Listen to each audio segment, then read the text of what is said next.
afternoon, good evening, everybody. It's fantastic to have you with us here today.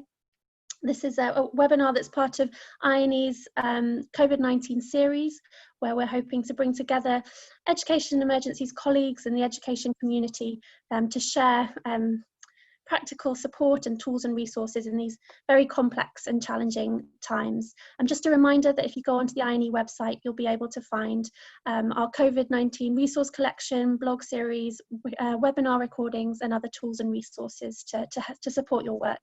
And I also wanted to pass on a more formal welcome from our director, Dean Brooks, who thanks you all for joining us today and recognises your ongoing efforts during the global pandemic and always. But if we move to the next slide, we're excited to be together today to focus on a real priority topic for many of our members. Oh, back one slide, please, Sarah. Thank you so much. So today our focus is catching up on lost learning, and we're really going to zoom in on condensing curriculum, which we know is a real priority for many of you. A few weeks ago, we had part one of this focus on catching up on lost learning, which was a wider look at key definitions and approaches, accelerated education approaches, providing a range of examples of that work. And today we're really taking this focus on the curriculum. So hopefully that's really going to support your efforts and support your work at this time. And we're really excited to be doing this in collaboration with our colleagues at the Accelerated Education Working Group, who will be speaking today. So thanks to them and welcome everybody. I'll just quickly review the agenda and then I'll be handing over to those colleagues. So if we just go to the next slide. So we're going to start with an overview and framing from Brenda Bell from EDC and member of the Accelerated Education Working Group. And then we're going to look at some really concrete guidance that was recently published by the working group.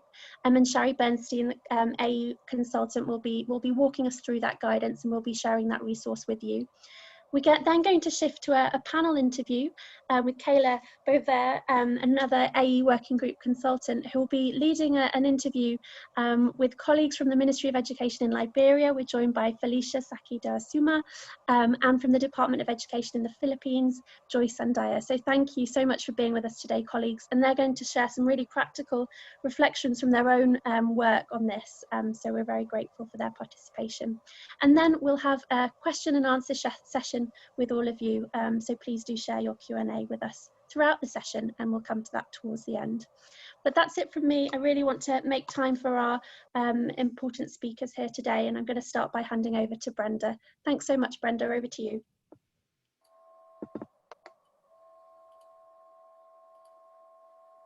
Hi, good morning, everyone. Let me see if I can get my video to work.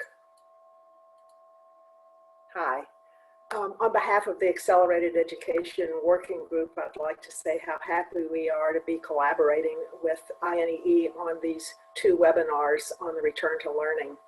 The Accelerated Education Working Group, which is led by UNHCR, is composed of 10 member groups, and you see those listed at the bottom of the page. Next slide, please. We have 4 priority areas for the 2021 year, all focused on strengthening accelerated education programs through stronger, clearer national policies, through a deeper evidence base, higher quality teaching and learning, and more resources allocated to accelerated education. However, in light of the COVID-19 pandemic, we decided to add a 5th area, which is to develop tools that will support ministries and other key education stakeholders in looking at their choices in responding to the needs of learners who've missed out on education. And so this is where today's topic comes in. Next slide, please. Can we move to the next? Oh, there we go. All right. So we know that for the first time in recorded history, an entire generation has had their education disrupted. We're in an unusual time. So we've developed some resources that will guide the return to learning when governments determine it is safe to do so, and some governments have already decided that. So we're in the process of finding our way to the return to learning. As Charlotte said, part 1 focused on some of the pathways for that return. And today we want to focus on what goes on in the classrooms once learners have returned to school. Next slide, please. So we know that from previous crises that the longer students are out of school, the less likely they are to return.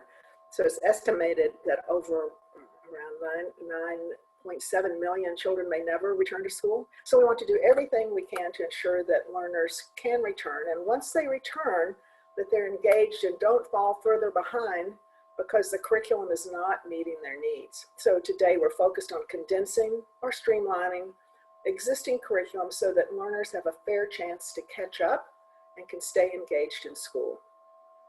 Before I hand over to Sherry to take us deep into that, let's define a term. Next slide, please. What do we mean by catch up and catch up program? So our definition here on the screen focuses on the transitional nature of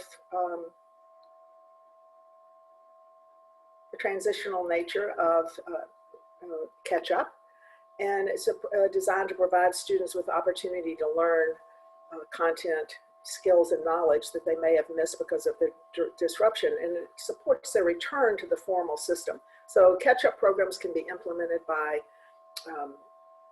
formal systems or by non-formal programs that are focused on the return to school.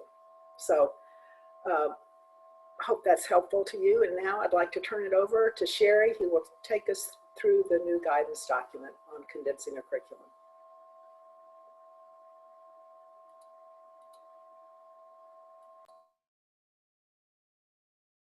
Oh, there, it helps if I unmute myself. Okay, so before I get into the actual guidance, I want to talk a little bit about when we were developing this guidance, we were really looking at it being responsive to the challenges that COVID-19 was presenting to education systems. And we knew that two of those challenges were going to be time and resources. So while ideally, you know, we would all love to have a condensed curriculum, completely condensed to start the school year, we know on a practical basis that may not have been possible. So this guidance is designed, it can be used to condense a curriculum before the school year starts, but it's designed that it can be used on an ongoing basis throughout the school year to help education systems, ministries of education, implementing partners, and school-based practitioners make decisions about how to prioritize and condense their curriculum as the school year goes on. You can do it by term, you can do it by month, and I'll get more into that as we talk about the guidance. So next slide, please. Okay, so when we developed the guidance, this guidance is a fairly short document. It's about 7 pages long, and so it's an overview of best practices and principles that you can use, and it gives tools that you can use to condense guidance. It doesn't tell you what to put in to your condensed curriculum. Your curriculum needs to be adapted to your local context. Those decisions need to be made at the country level or at the local level. But what this guidance does is give you the tools that you can use to condense your curriculum in a way that best serves your learners and your teachers and your system. It's designed to be used by a variety of stakeholders. The folks leading the work, for example, the Ministry of Education, implementing partners, curriculum developers, can directly use the guidance to guide their work. It can also be used by those same folks to help design training so that school-based practitioners like teachers and those implementing the condensed curriculum will really understand not only what the condensed curriculum is, but sort of the principles behind it and how it was developed so that they really can implement it in a way that best helps the learners. And the guidance can also be used for any form of instructional delivery. However, your system has begun the school year, if you have begun, we know that as the pandemic continues, things are changing. It's sort of an ever-changing landscape. So this guidance can be used to develop curriculum for distance learning, in-class instruction, or blended learning. It's all the same. The principles can be applied to any of those instructional delivery models. The guidance really focuses on the needs of primary schools, AE IEWG's work has traditionally focused on helping overage learners access the competencies they need that are equivalent to primary school. So that's where our expertise lies. As a result, we focused the lessons learned from that on helping formal education systems help traditionally aged learners during this COVID-19 crisis, but we were really looking at the competencies for primary school and the things that we want primary learners to come out of primary school with, those foundational skills that will help them be successful throughout their academic career. There are some of the principles and some of the tools can be used at the secondary level. They'd have to be adapted, but the main focus is on primary school. And lastly, the condensing a curriculum is not a standalone strategy. It's not the only thing you need to catch your learners up, and we all know that. But it's part of an overall instructional response to COVID-19. And when we're talking about system-wide catch-up programs, we're not talking about standalone programs. We're talking about how we're going to help all learners within our system catch up with the lost learning from the disruptions last year and to continue to progress through what they should learn this year and be set up for next year. It can be used within formal education systems and non-formal education systems, but this is different than an AEP program. This guidance is for learners in traditional systems, and there's more information, as Brenda alluded to, in the about the where it fits into the educational response and the decision tree and the brief that goes with that. Was in the first webinar and is on the INEE website.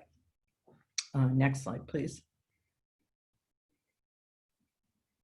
So when we're talking about a condensed curriculum in response to COVID-19, we're really talking about a prioritized curriculum. We want to prioritize certain subject areas, and we want to prioritize certain knowledge and skills within those subject areas. So if we think of our standard curriculum as our comprehensive roadmap of everything we ideally want learners to know at a given grade level, what our condensed curriculum is going to do is say, what are the essential knowledge and skills that learners absolutely need to know in order to continue to successfully progress through their academic career. So we're going to prioritize high leverage, transferable knowledge and skills. And those at the primary level are literacy skills, mathematics skills, thinking skills, and problem solving, and social emotional learning, because we know that those things will allow our learners to become self-directed, self-regulated learners who are able to access higher level content as they move through school. In addition, in response to COVID-19, the condensed curriculum needs to address lost learning time. When schools closed last year and 90% of school systems around the world closed, we know that even though there were rapidly deployed distance learning solutions, there was lost learning time by most of our students, but particularly by marginalized and vulnerable students. And we want to make sure that the condensed curriculum is addressing that lost learning time and at the same time helping learners progress through their current grade level knowledge and skills. And I'm going to talk more about how you can do both of those things in a condensed curriculum. We're going to be setting them up for success at the next grade level. And we need to address their social emotional needs through social emotional learning. That is something that an education system may need to add to their standard curriculum. While a condensed curriculum is going to use your current curriculum, you're not developing something new, you're prioritizing your existing curriculum and your existing teaching and learning materials. You may have to add social emotional learning that may not be part of your standard curriculum currently. The guidance gives links to a lot of great resources that you can use to add those activities in so that you can help meet the social emotional needs of your learners and your teachers. Next slide, please.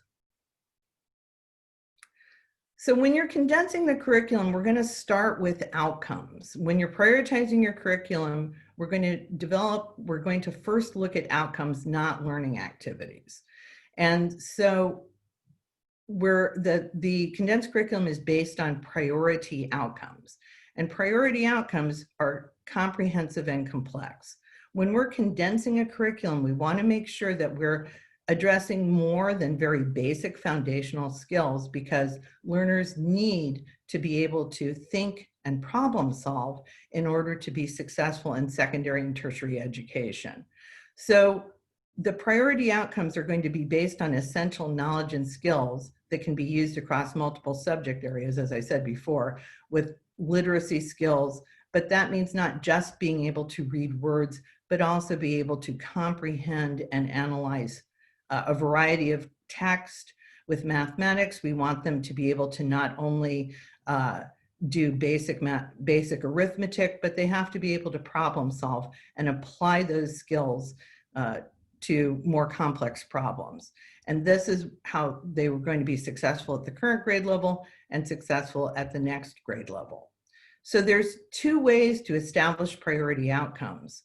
You can select them from the standard curriculum. Within your curriculum, there are going to be outcomes that you look at and you say, this is what learners really need in order to be able to be successful and move on with their education. And there may be other things that would be nice if they know, but perhaps are not priorities. And sometimes you're going to need to develop priority outcomes by synthesizing. If you have a lot of granular learning objectives that are very specific, you might need to synthesize those into priority outcomes. The guidance has a couple of examples of this. I'm not going to go into those in detail because they're just examples. And those decisions about what your priority outcomes are need to be made at the local level. But what does need to be standardized is the criteria that you're using in order to choose priority outcomes. So I want to talk a little bit more about the criteria that priority outcomes need to meet in order to be priority outcomes. Next slide, please. So we really want to have objective criteria for priority outcomes, because without objective criteria, choosing the outcomes may be a matter of what people like to teach or what's easiest to teach. So we want to make sure that everybody's on the same page about what makes a priority outcome. So the three main criteria, and it would be nice if every priority outcome hit all three of these criteria, but they need to at least hit one, is a priority outcome needs to have endurance. So we're going to look at knowledge and skills that learners need to use throughout their lives. Reading comprehension, the kinds of mathematics, critical thinking, social emotional skills, the ability to learn, anything that relates to that is with the endurance criteria. The next is leverage. So we want learners to be able to have knowledge and skills they can use across subject areas. And once again, understanding informational and text, understanding what information is important, that's a high leverage skill in mathematics, along with basic arithmetic. Graphs are used across multiple subject areas. And even if you're looking at prioritizing outcomes that are beyond literacy and math, because while literacy and math are the priorities, they may not be the only subject areas you're teaching. You may give reduced time to social studies or science, or it's just really going to depend on your context. You want to really look, as opposed to looking at specific content, you're going to look at how to equip learners with the knowledge and skills that they need, that they're going to continue to need. So that's a leverage. And then academic significance. So learners need some kinds of knowledge and skills just in order to access the next level of instruction. And they need knowledge and skills that are going to allow them to do well on required exams. So if you have a primary leaving exam, you need to look at what's required of that, back map it, and include it not just in the grade level in which students will be taking that primary leaving exam, but back map it to make sure that knowledge and skills being built towards their success on that leaving exam from the time that they're, you know, in the beginning of primary school. Next slide, please. So in the guidance, there is 2 pages of planning tips. And because I have such limited time, I'm going to go through these really quickly. The first one is to use clear criteria to establish the priority outcomes. So the criteria that I just mentioned are the criteria, but that also needs to be a discussion with the folks that are leading this work so that everybody comes to a common understanding of what those 3 criteria mean in your local context. And that should be a discussion before you even start to establish the priority outcomes. Second, you're going to determine a learning sequence that focuses instruction on priority outcomes and includes revision of prerequisite skills in a just-in-time way. So what we don't want to do is just start teaching where we think that learners may have lost learning time last year and move through at the same pace. We want to look at what skills they need that they may not have gotten through distance learning last year and put them in a right and time way. The guidance has a learning sequence that demonstrates this, but I'm going to give 2 quick examples. If you're teaching, let's say, mathematics, and this year the goal is that learners are able to understand place value within 1,000, and they may not have gotten place value within 100 because that was during the time your schools were closed or they were trying to access that themselves through just distance learning, you're going to put in a couple of explicit revision lessons on place value within 100. That may not allow learners enough time to master that, but that's okay because as you continue to move through grade level curriculum of place value within 1,000, you'll continue to reinforce that prerequisite skill so they'll have all of it by the time the unit's done, and they'll be progressing through their current grade level as they need to. Similarly, if you had a unit on grammar, let's say that you had regular and irregular verbs, you're going to teach those in context so that learners can apply them. So there may be 1 or 2 explicit lessons on them, and then you're going to continue to move learners on so that they can apply them to telling stories about their lives or reading a history textbook and reinforcing the grammar, but not taking and reviewing the entire unit. So there's more information on exactly what that looks like in the guidance. You want to develop a pacing guide with a suggested number of lessons because once again, we don't want teachers just teaching faster. Learners can only learn so fast. And when we're talking about traditionally aged primary learners, they really need the time they need to master foundational skills in literacy and mathematics. We cannot move, 6 or 7 or 8-year-old children through a curriculum more quickly than they can learn. So that's a consideration to take into place. We want to build SEL activities in, and like I said, there's links in the guidance to 3 different resources that have dozens, if not more, SEL activities that you can just use. And we want to create sample lesson plans that have examples of engaging instructional practices so that we're supporting teachers in using strategies that help learners learn faster, not just help teachers teach faster. Next slide, please. So at the end of the guidance, there's a checklist that helps you sort of get started on this process.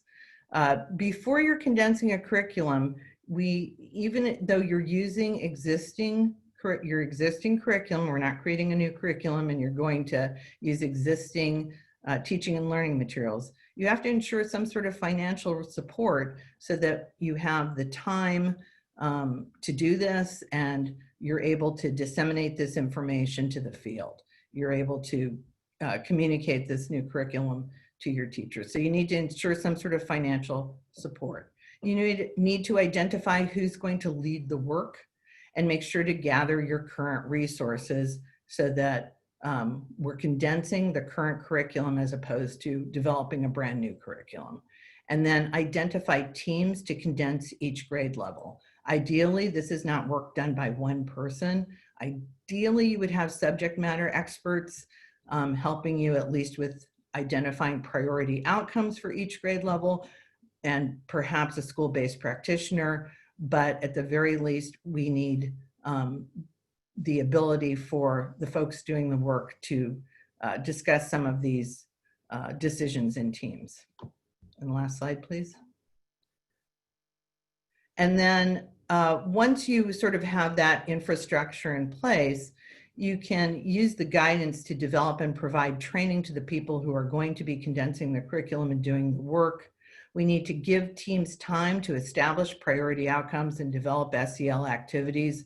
Once again, depending on where we are with that and what your timeline is in the school year, you could, if you have limited time, you may want to do that by term so that folks have a day to try and develop some priority outcomes for the term and or a couple of days. We want to then take each of those grade level priority outcomes and get everybody together. Somebody needs to review those for vertical alignment, because the priority outcomes, once again, are not just about the current school year, but about this continuum of support for learners to progress throughout their primary school experience.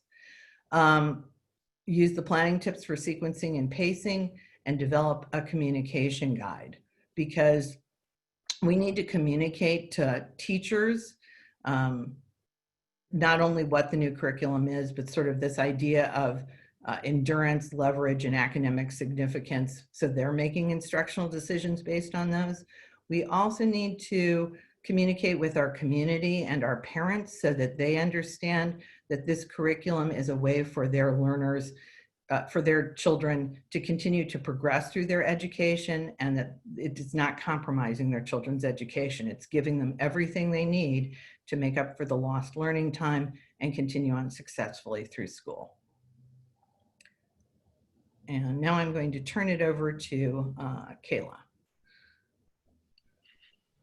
Great, thanks, Sherry.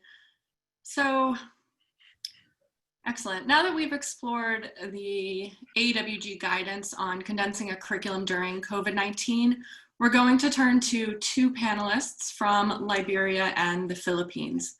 So first, it's my pleasure to introduce the Assistant Minister of Basic and Secondary Education of Liberia, Felicia Sakido Suma.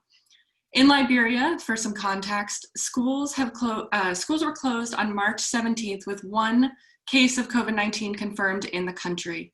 And at that time, they were in the 4th marking period out of 6. So in other words, they had just concluded the first half of the school year and were setting out into the second half. And recall that in the 2014 to 2015 Ebola outbreak in West Africa, Liberia had developed a condensed curriculum to help learners catch up after schools had been closed for 7 months.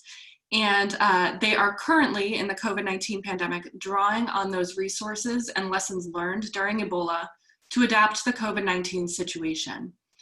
So distance learning was provided while schools were closed via radio and TV, and schools began reopening in a phased way in Liberia at the end of June for 12th graders sitting exams, and while other learners are beginning to return starting in August.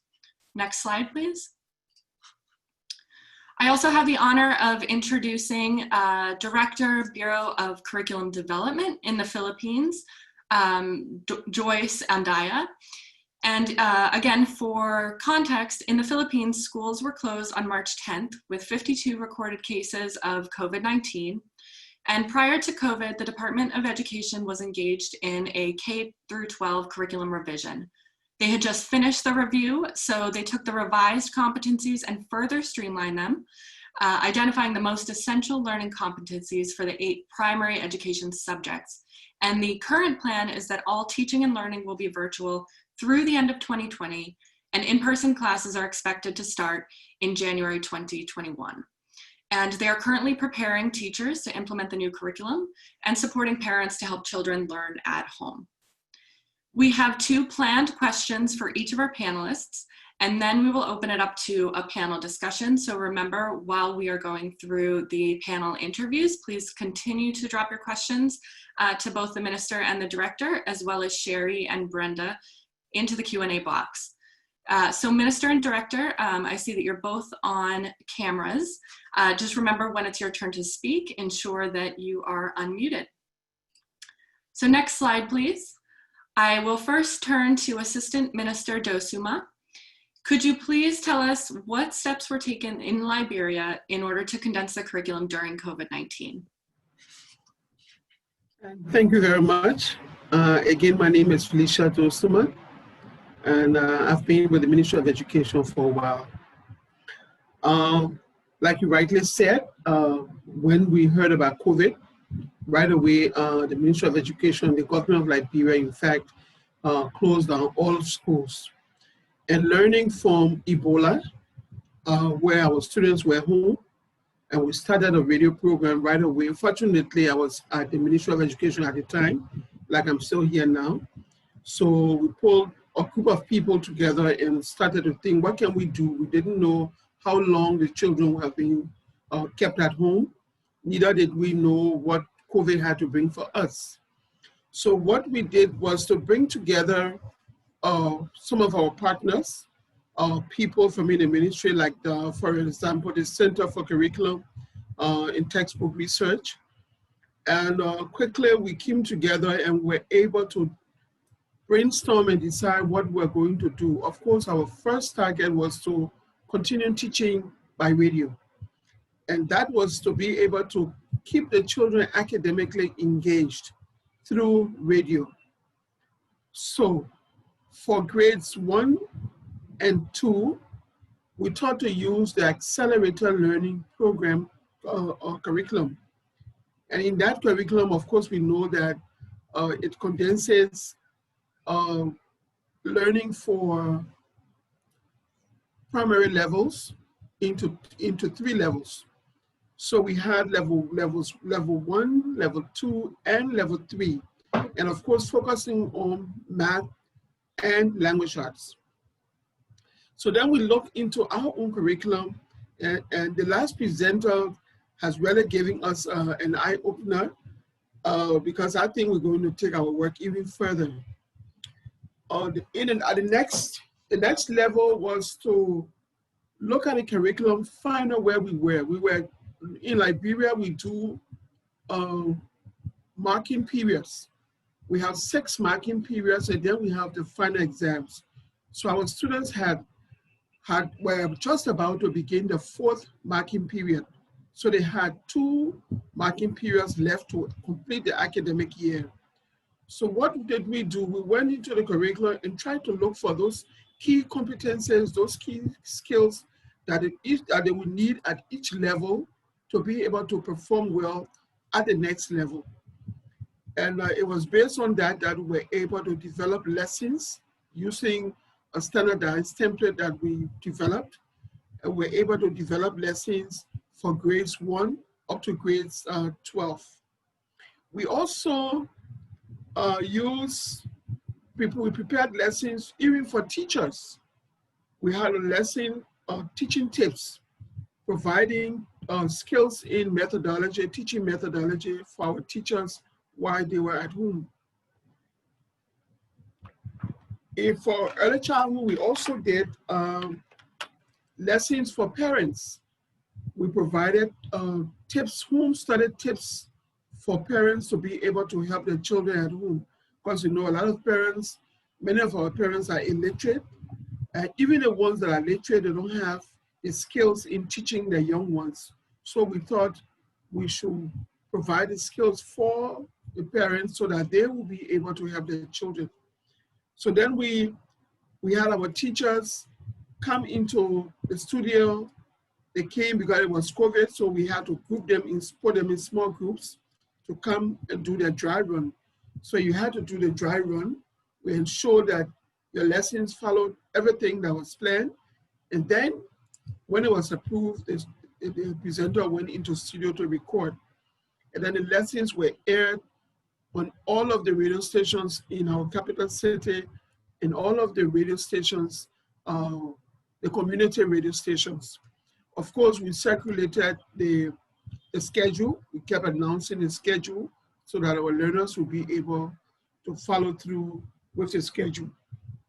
Now, for grades 1 to 5, even though we had the radio program from March up to June. So following the radio program, we decided that the children will return to school in phases. So it was decided that grades 6, grade 12, because they were supposed to do the regional examinations. So grades 12 went back to school, and after that, then we had grades 6 to 9. 6th and 9th graders have to do the national examinations. And we also added 7 and 8. So as I speak, 6, 7, 8, and 9 graders are in school to complete the academic year. 10 and 11 graders will follow them at the end of September. Now, the plan now is for us to reopen school in December once we get the go-ahead from the Ministry of Health. Now, for our learners from early childhood to grade 5, we decided that they are still too young, and of course, that's where our population is. So we said they are going to be home. Schools are preparing weekly learning packets, and parents are picking up those packets to be able to help the children at home. Now, again, we looked at the key competencies that children needed, and we provided guidance for the schools to be able to look at those topics that the children need to be able to perform better in the next class. So that is what we did. Are we there? Are you hearing me? Yes, we are. Oh, okay. Excellent. Anything to add? Or that was great, Felicia. Thank you. Next slide, please. And Felicia, could you tell us a little bit more about who was involved in the process of condensing the curriculum? Okay, yes. At the Ministry of Education, we had a Center of Excellence for Curriculum and Textbook Research. We also had, fortunately, at the Ministry of Education, we do have a lot of educators who also participated in the process, developing the lessons. What we call it was our scope and sequence, looking at the topic and looking at those basic skills that we wanted to send home to the children. We did have, for the planning process, we have used it through the AQE, the Accelerated Quality-Based Education Program. We had another USAID group called Read Liberia. We also had a Liberian group called U Movement. In fact, U Movement provided us technical support from the end all the way, from the beginning all the way to the end. We had KEEP, the Kids in Education Engagement Project. We had Save the Children. We have Rising Academy. And of course, quite recently, we have UNHCR that is continuing the lessons. So all of these people, even the education secretariats, were all part of the process. Great, thank you so much. And remember that we will have time to ask additional questions of the Assistant Minister in the Q&A, so be sure to keep sending those questions in. And now I'd like to ask Director Joyce to join us. Great, you are on camera. And could you tell us a little bit about the steps that were taken to condense the curriculum in the Philippines during COVID-19 so we could see a little bit of the comparison?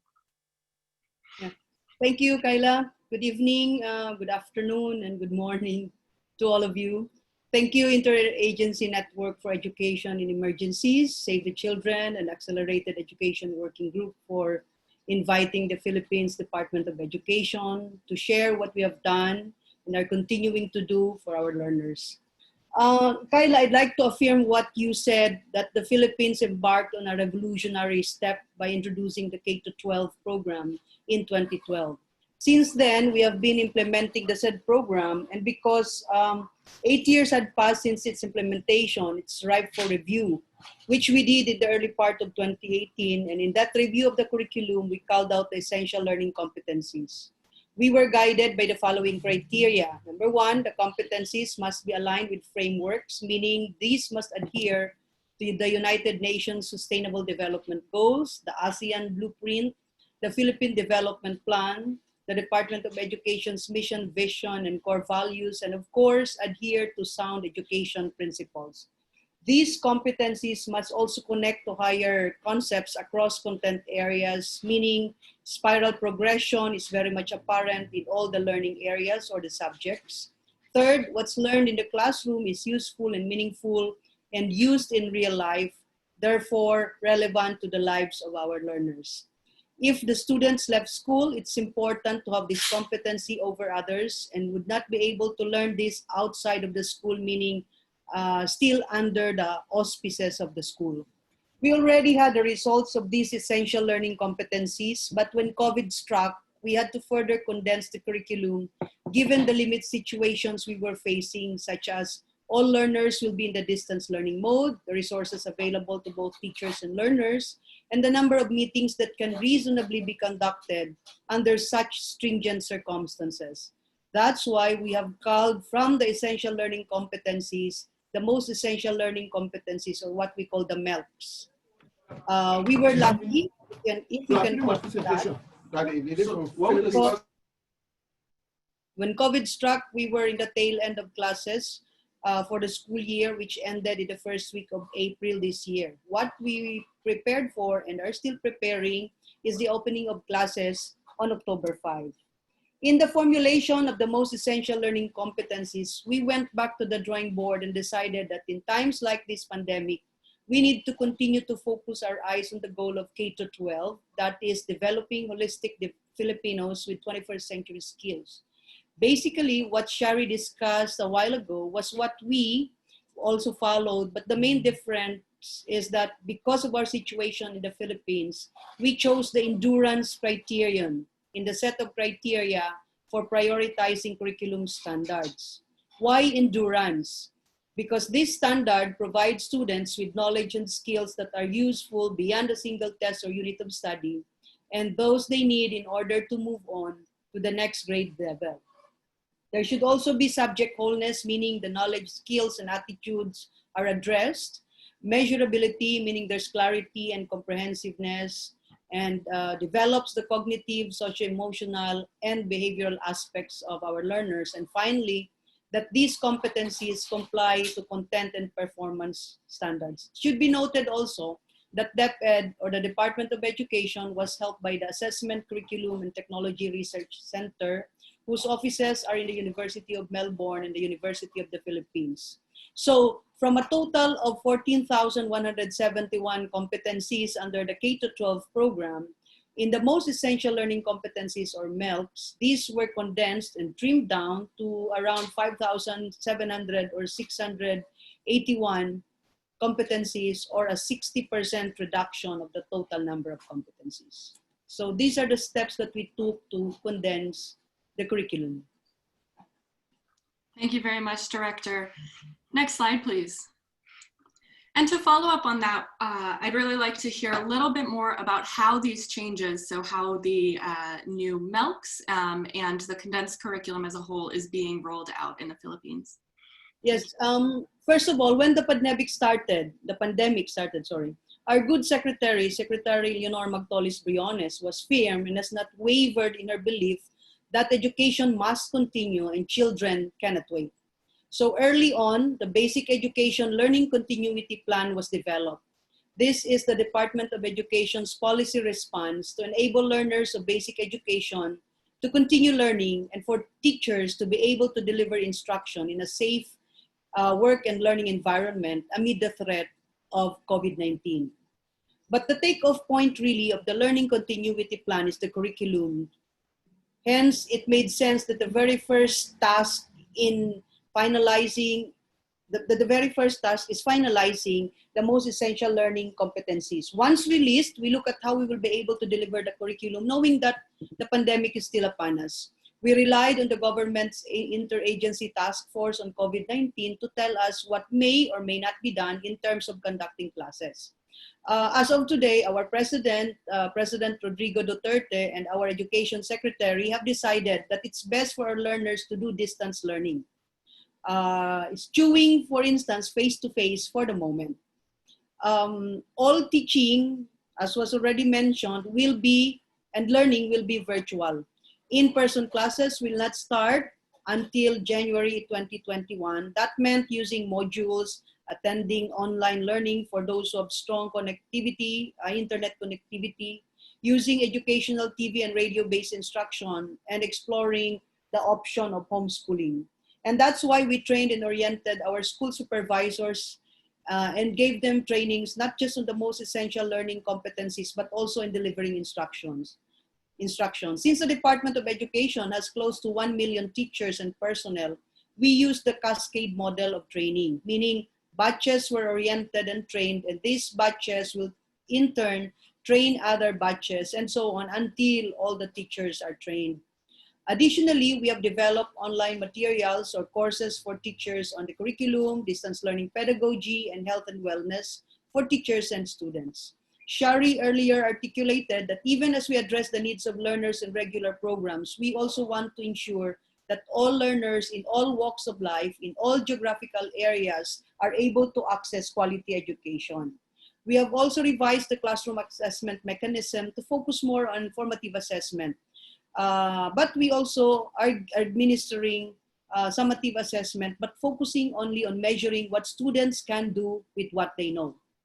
Additionally, we also are developing a manual for parents on how to support learning at home, and we're grateful to Save the Children through Sustaining Education Reform Gains in developing videos to support this rollout. Thank you very much, Joyce. And I look forward to the discussion with both Felicia and Joyce. So now I'd like to invite all of our panelists to join us on video, who I'll introduce briefly. But first I wanted to reflect on a couple of different points that came out through both of the presentations.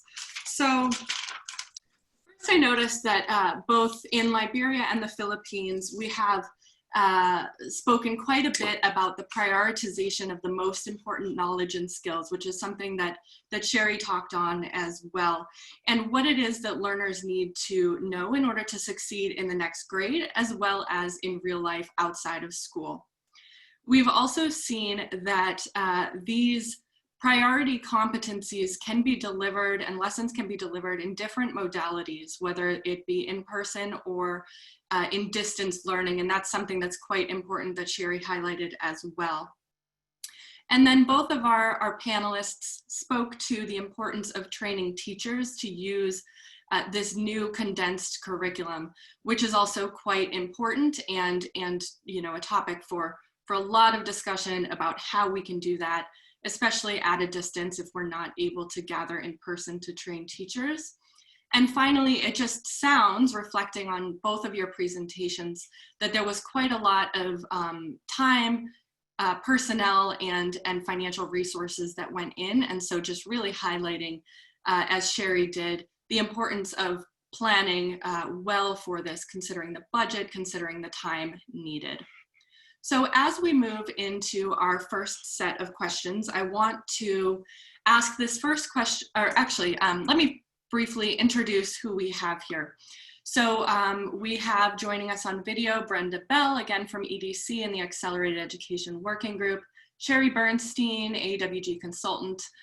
We've just heard from Minister Dosuma and Director Andaya, but we also have joining us Martha Hewison, who is the chair of the Accelerated Education Working Group from UNHCR, and Crystal Holt from Save the Children, who is a member of the Accelerated Education Working Group. So feel free to field questions to the AEWG as well as to our presenters today. So moving into our first question, this question is for Sherry. What advice is provided on missed learning when it involves moving from mother tongue to a different language or instruction, or when you have the introduction of a second language? If you could tell us a bit about how that works in relation to a condensed curriculum. Thank you. That's an excellent question. And I think that that brings up actually a larger point that I alluded to about allowing enough time for learners to be able to master certain skills. So we know from the research that it takes learners at least 5 to 8 years to master an additional language. And when we're moving learners from mother tongue instruction to the language of formal education, we want to make sure that we're giving them enough time and enough opportunity to master that language, and that we're back mapping it so that we're starting to expose them to that language earlier. So once again, condensing curriculum doesn't mean necessarily, it really doesn't mean teaching faster, and it doesn't mean reducing the amount of time for foundational skills. What it means is prioritizing your outcomes, and this is both of our speakers from the ministries of education also discussed how they're doing this in their countries. You really have to look at what is most essential, and you need to prioritize your instructional time towards those skills so that there is still enough time for explicit second language or additional language instruction. And so that may mean that some other content area is reduced or eliminated as a result of that. I don't know if somebody who has actually, if this was addressed in either the Philippines or Liberia, how that was addressed actually in the field. I'd be interested to hear any additional tips on that. Felicia or Joyce, did you have any additional comments? Is that something you've dealt with regarding second language instruction and mother tongue? That is an important consideration right now as we embark on distance learning, specifically because many of our students and their parents would prefer using modules instead of doing online instruction, simply because of the problem on resources, internet connectivity, and even the purchase of laptops and tablets and all these things. And that's why we have asked our schools from the field offices, meaning our regional offices and division offices, to find a way to ensure that even as we use modules, we'll also be using TV, educational TV programs, and radios in order to teach literacy and the foundational skills, especially in the K-3. Thank you, Joyce. And Felicia, you also looked like you had something to add. Well, in our country, the whole issue of resources is a problem. So we haven't thought about, mother tongue instruction yet, even though we do have materials that are prepared from early childhood up to grade 3, but we don't have it in our plan for now. Thank you very much. And this question is first for Director Andaya.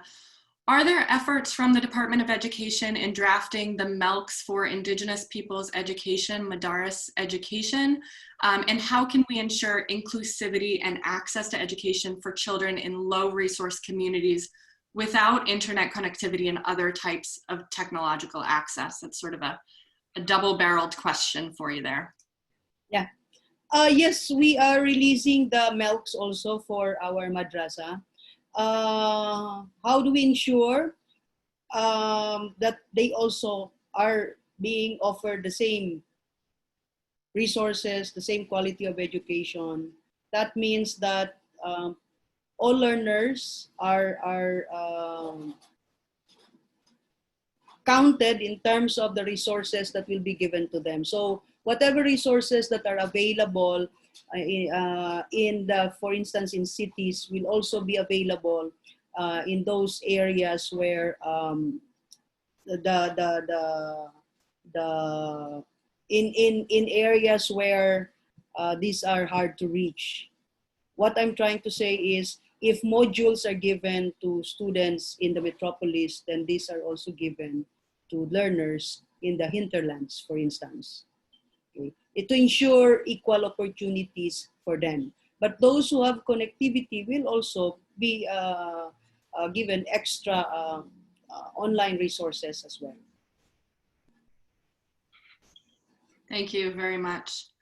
And for Minister Dosuma, could you tell us a little bit more about how long it took to work on and implement the condensed curriculum, including training teachers? Excuse me. Well, it didn't take us that long. Like I mentioned earlier, what we did was like a crash activity where so it took us like around 3 weeks for the teachers, not the teachers, but the presenters of these lessons. We just had like an orientation session, 2 orientation sessions for them.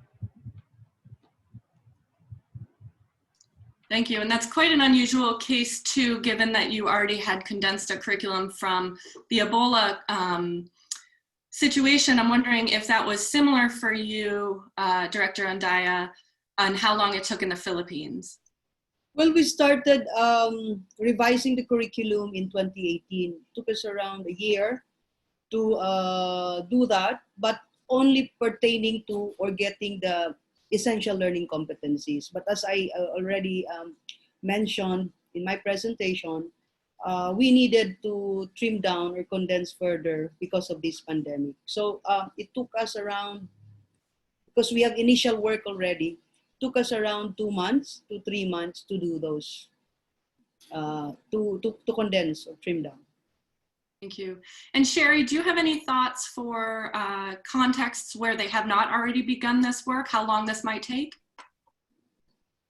Well, I mean, I think that's very dependent on what your resources are. So if you have very limited resources and are not able to have the time and the money that perhaps Liberia and the Philippines and the implementing partners, I think that it can, as I said before, it can be done on an ongoing basis. It's not ideal, but if need be, school-based practitioners, district offices, and even the ministry can look at, let's say, the school year between now and January 2021, because that's when a lot of the face-to-face learning will restart. And you can say, okay, well, what do we need to condense between now and January? That will also give you time to reflect on how your particular method of condensing is working for teachers and learners, how it's being communicated to parents and the community, and then perhaps you could do another chunk of it. And I'd say you could, ideally, it would take a couple of weeks. In reality, you could probably at least get priority outcomes for each grade level in a week. But it's very difficult to say. There's so many variables on it. Great, thank you to all of you for answering that. And Sherry, this question is for you as well. What are some of the major challenges that you think countries might face in condensing the curriculum? And also, actually, this is quite double-barreled too. Perhaps maybe start with this second one, and I'll take that challenge question to Felicia and Joyce. Is there evidence to prove or suggest that a condensed curriculum is equally as effective in terms of child learning outcomes, social emotional learning outcomes, and other important holistic learning outcomes? Well, that's a great question. And I think that once again, I know that I'm being really repetitive, but I think there's so much misunderstanding about condensing a curriculum versus what we're talking about is prioritizing a curriculum. So what we want to make sure is that we're aligning what is in the curriculum as essential, that is what's being taught and that's what's being learned. And if you align those three things, it's going to be effective. There is a lot of challenge in aligning the written curriculum, the taught curriculum, and the learned curriculum. And whenever you introduce any curricular reform, there's a little bit of a learning curve for those in the schools, and we may not have the ideal amount of time for that. When we look at the evidence in accelerated education is really, we've never faced a global pandemic where whole education beyond Liberia, and I would ask Felicia to talk about what they found out, what lessons were learned in condensing the Ebola curriculum, because that's really where we have a country that can speak to that.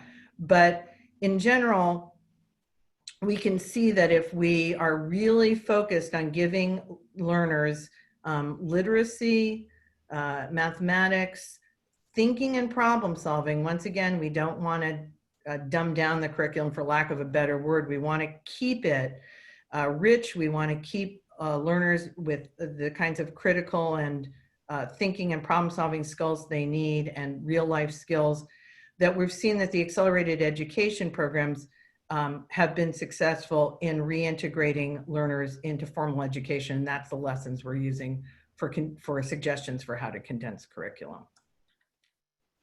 Thank you, Sherry. And I will actually turn it over to Felicia first and ask you about what are some of the major challenges you faced in implementing the condensed curriculum. And as Sherry was pointing to, what are some of the lessons that you had learned in terms of effectiveness from Ebola? Thank you very much. I know one thing that was key, we were working under pressure. We in both situations, we worked in emergency. And so one, we had shortness of time. Two, we were working with very, very limited resources.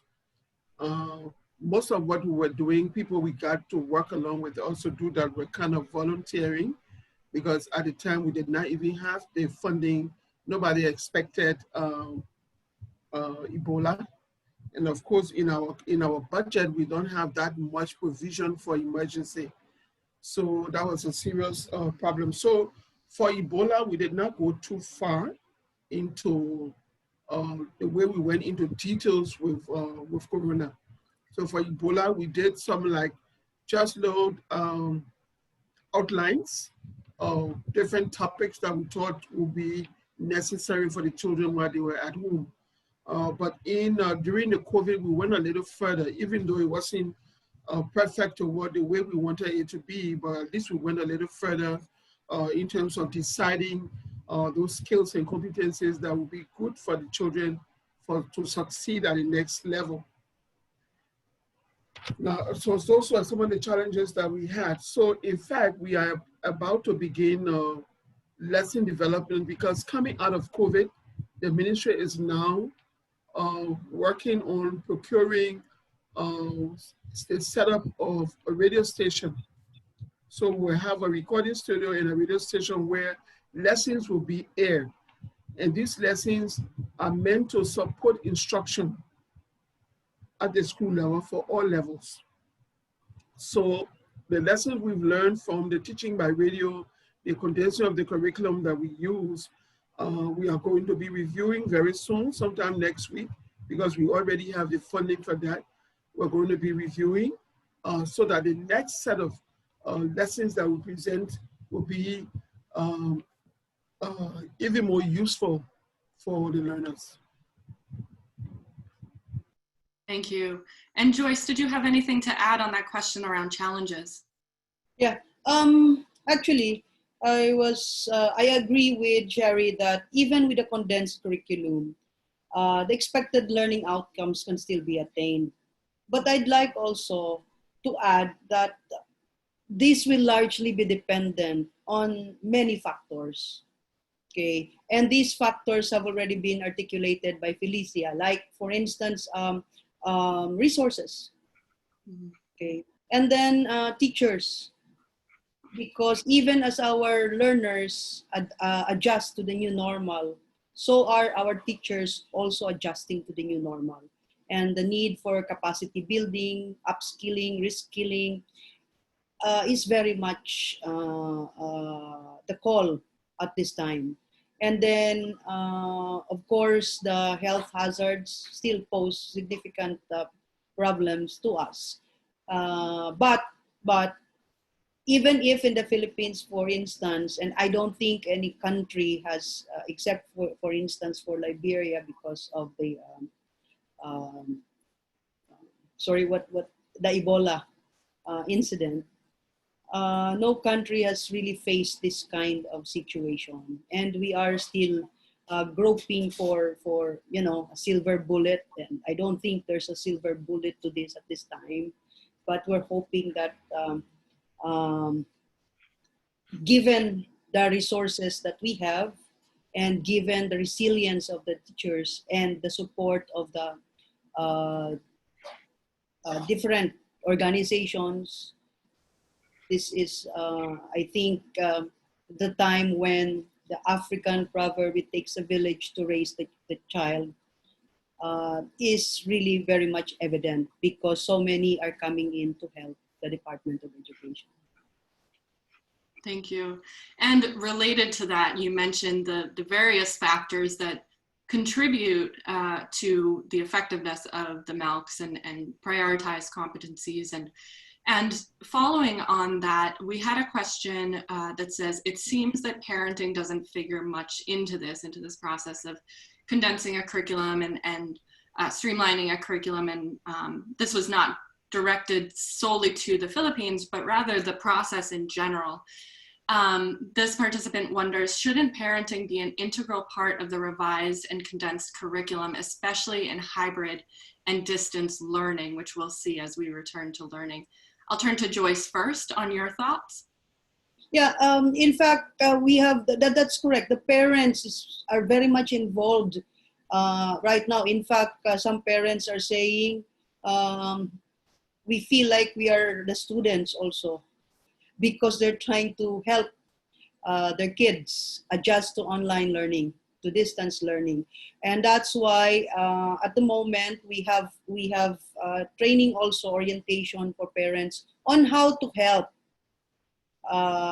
students or their kids become independent learners, not for them to answer or to do the work, because that might be the tendency of some parents. So yes, there's a training and orientation for our parents as regards how best they can help their kids be independent learners at this time. Great, thank you. And turning then to Sherry, perhaps. We had a question come in around textbooks and other materials. So a participant asked, are textbooks and other materials also developed and designed based on the condensed curriculum, and how is it planned to deliver those during school closures? So what are your thoughts? Because that's obviously quite a heavy lift to redesign textbooks. And Yeah, that's an excellent question. And I also just wanted to go back to the parenting question.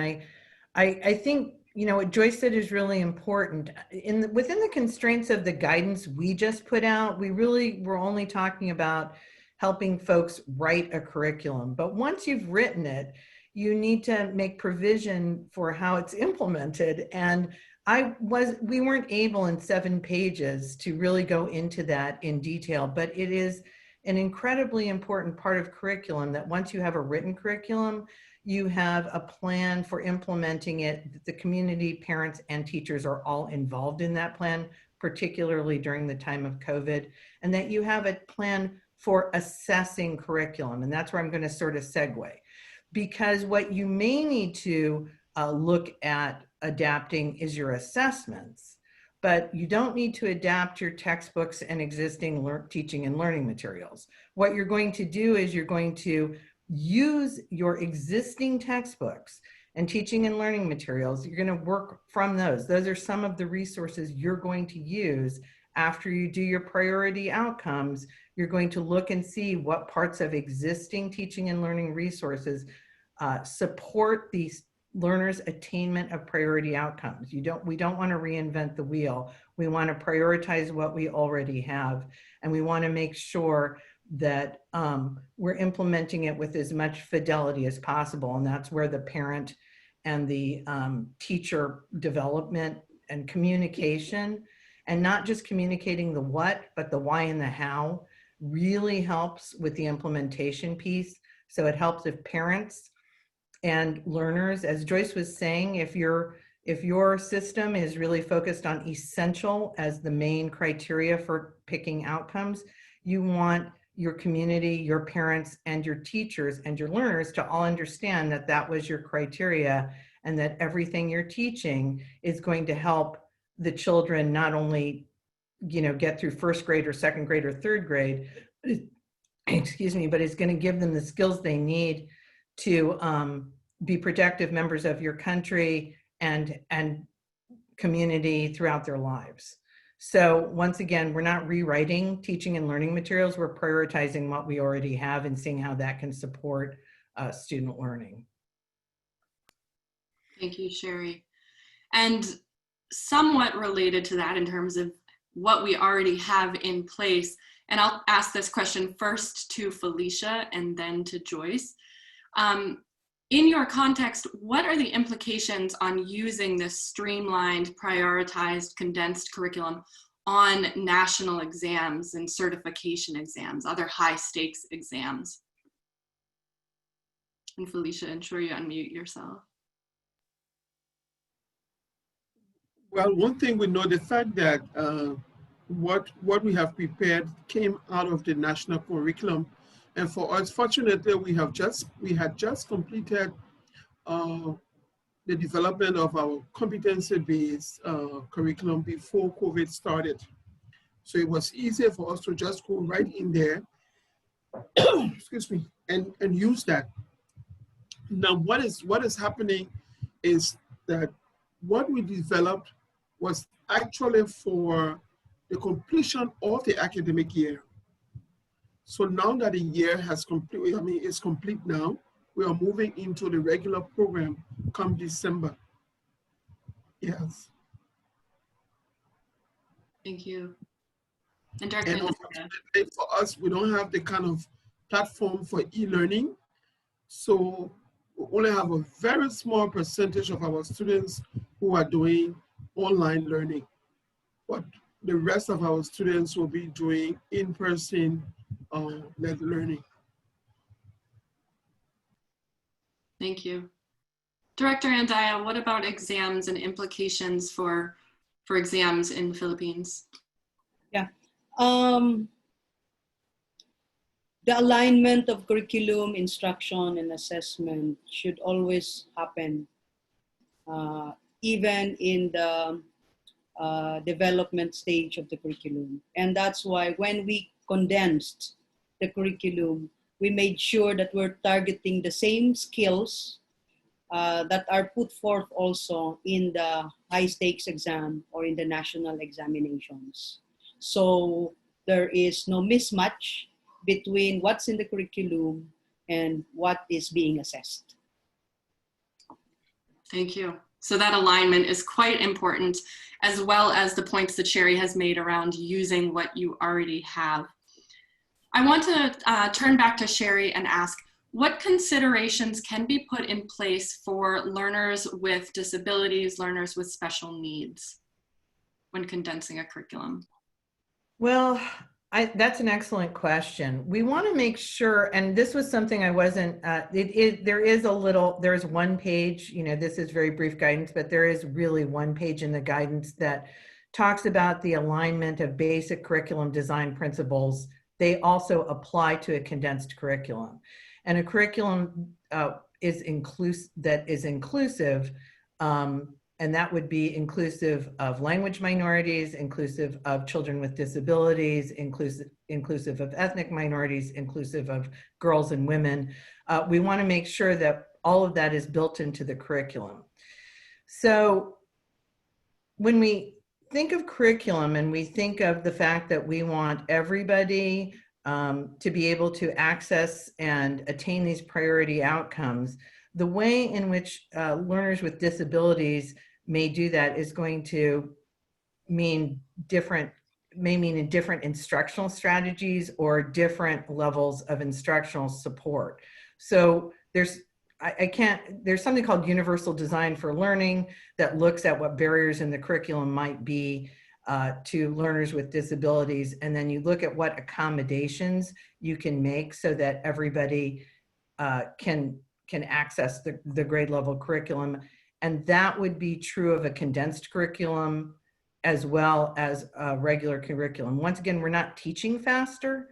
What we're doing is prioritizing curriculum so that we're not just trying to get everything in a condensed amount of time, or when we're faced with distance learning where we know student retention and memory of things that they're getting through distance learning may be a little bit different than it would be if they were in face-to-face learning. So we're really prioritizing what we want learners to know, and then we're going to give them multiple points of access and accommodations for learners with disabilities to access that. Did you have something to add to that, Joyce? Because did you make specific training for teachers on the condensed curriculum and learners with disabilities? Yeah, as a matter of fact, what we did also was to condense the curriculum, but it will depend on the disability, because there are those that have severe disabilities and therefore the treatment is different. But looking at the same outcomes also for them, because we have learners who are in fact integrated also. SPED learners integrated in the regular program, okay, and therefore they have the same curriculum, but with some guidance from our teachers, special guidance from our teachers. But basically, I agree with what you said, that even as we have this pandemic, the focus is not really on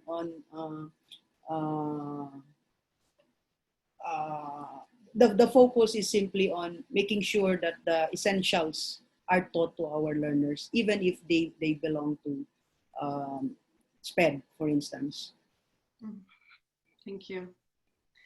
I'll start this question off for Sherry and then turn it to Felicia and then Joyce.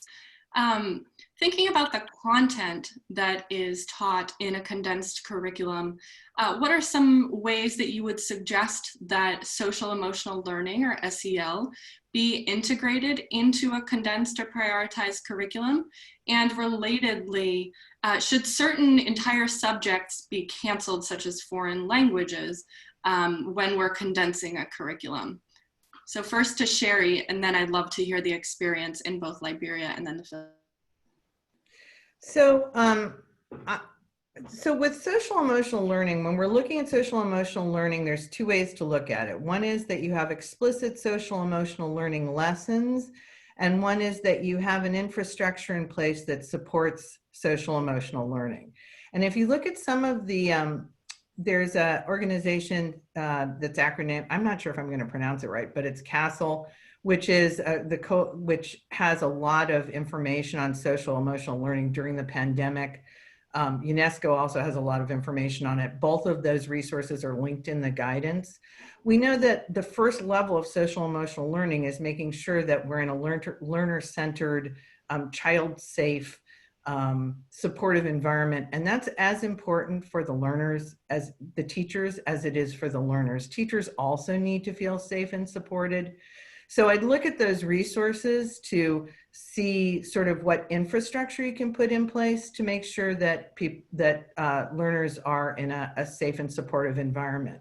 And in addition to that, choose some explicit lessons that may teach learners specific coping skills. I'll give an example that has nothing to do with COVID, but a lot of learners have test anxiety. And so when you're looking at how to support learners in doing well on exams, along with them learning the content, they need to learn calming strategies and ways of approaching examinations. So you might want to do a couple of lessons on that. Similarly, if learners are anxious about distance learning or about falling behind, you're going to want to do some lessons on strategies that learners and teachers can use to calm themselves and to refocus. And like I said, there's links to specific examples within the guidance. I'm sorry, I've now forgotten what the second question was, Kayla. The second question was about if it is a positive strategy to remove entire content areas, for example, foreign languages.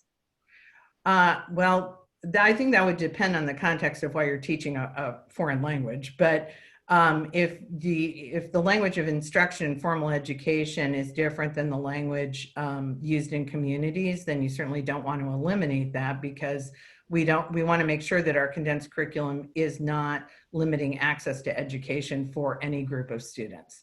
As far as limiting or eliminating arts or social studies or science, we're not suggesting that you totally eliminate anything. Those are all national decisions.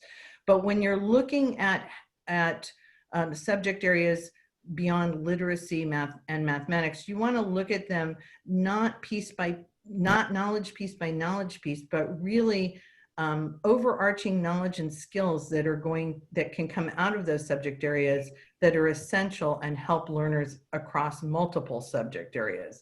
How much time you give to things is going to be a decision at the local or national level.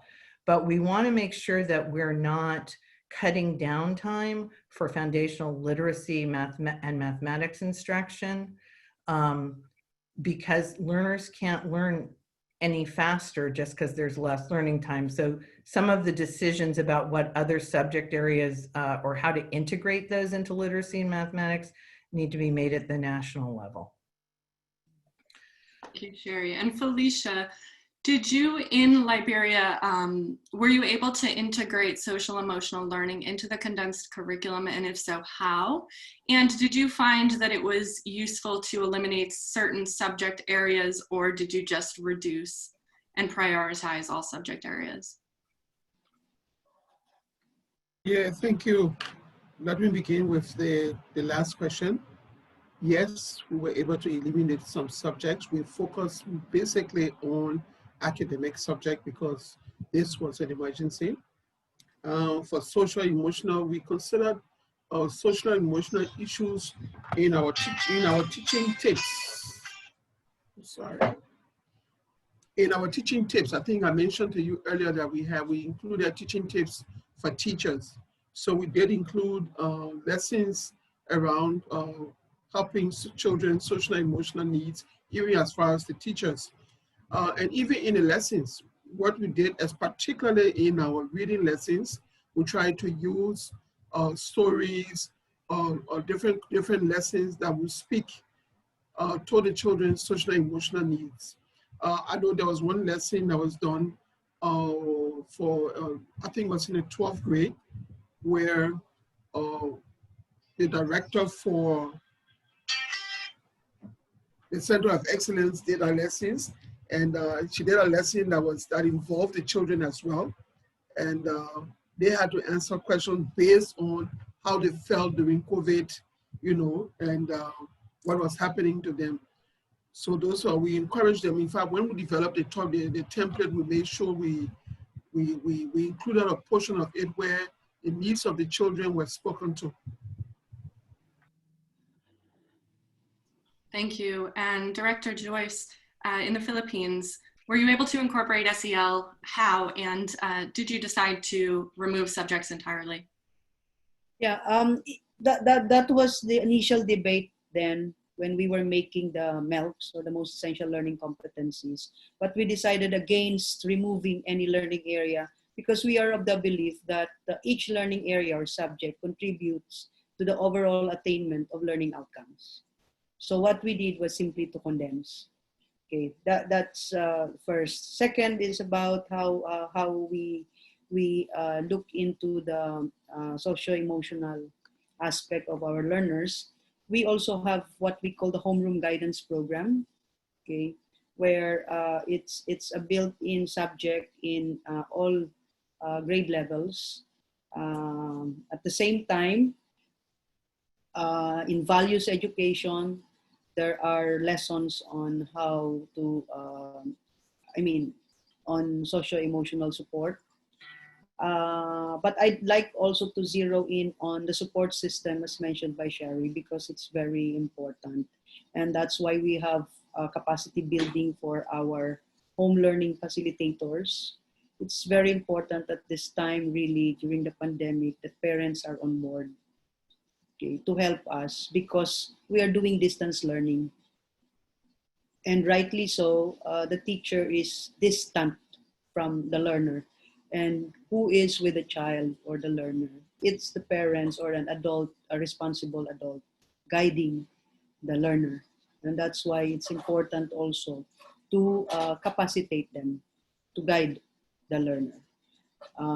We have conducted psychological first aid to our teachers as well, and to our learners also. And we have the support of our guidance counselors, because guidance counselors are present in our schools. Thank you very much.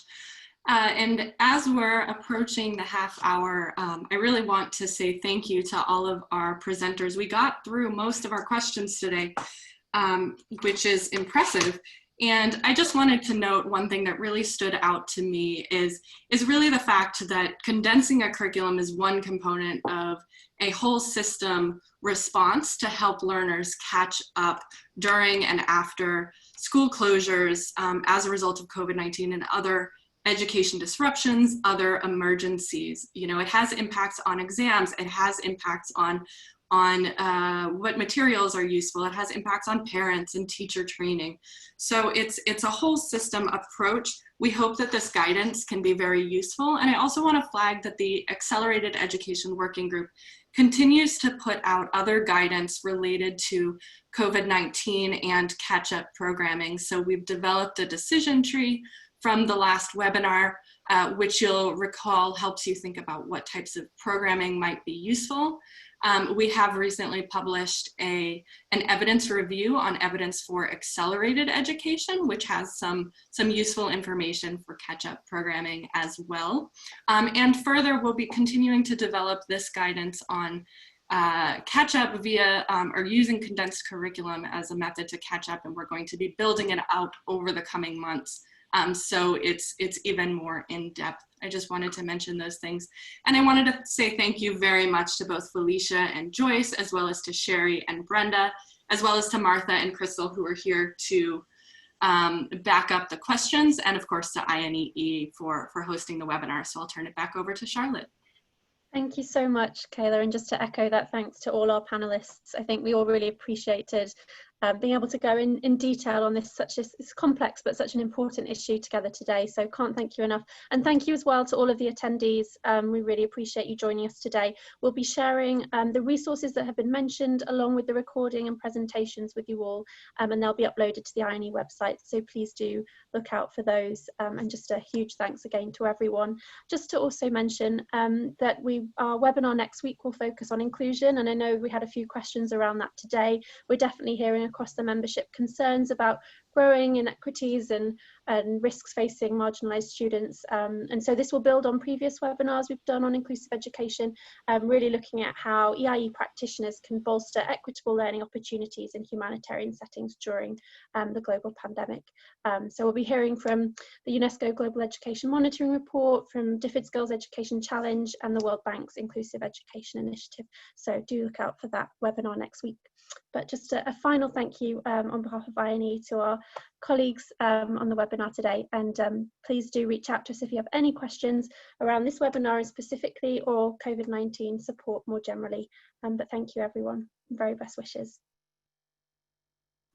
Thank you.